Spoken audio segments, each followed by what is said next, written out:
morning, Sunday. So, Sunday na ngayon. So, 9:15 a.m. So, magwo-workout tayo ng legs. So, tatlong exercise lang. So, bibigyan ko kayo ng tip ng workout. So, unahin natin is squat. So, tapos body weight. So, para naman sa hamstring, tapos sa glutes. Yan. So, unang workout natin is squat. Yan. So, pwede nyo siyang gayahin. Yan. So, 15 reps. 1, 2, 3, 4, 5, 6, 7, 8, 9, 10, 11, 12, 13, 14, 15 yan. So yung target muscle niya is ito yung pinaka quads. So next, yung pangalawa is yung para naman sa hamstring. So itong workout na to is walang gamit na equipment. So body weight lang.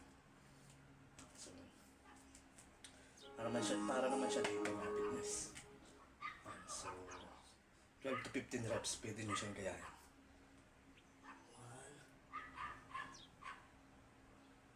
1, 2,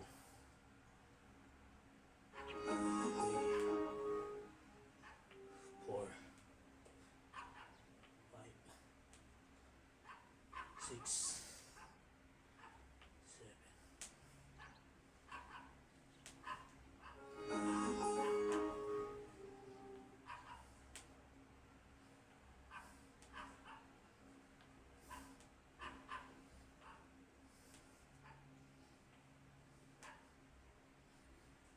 So, pangatlong workout natin. So, last workout natin is para naman sa glutes. So, pampaganda siya ng pet. So, 12 to 15 reps, pwede nyo siyang gayahin. Tuturo ko sa inyo. 1, 2,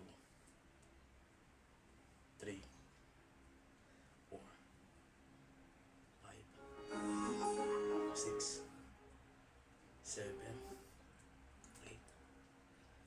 9, 10, 11, 12. So, sa right siya. Next is sa left naman. So, ito naman is tinatarget niya is para sa glutes. Sa pet. 2, 3, 4, 6, 7, 8, 9, 10, 11, 12. So, yun lang yung workout natin sa bahay. So, home workout. So, para sa legs, sa glutes, yan, sa hamstring. So, 3 exercises mga fitness. So, kung wala kayong gamit, so pwede nyo siyang gayahin. Kahit nasa bahay kayo. So, pag-workout kayo ng body weight. So, yun lang. Stay fit and healthy.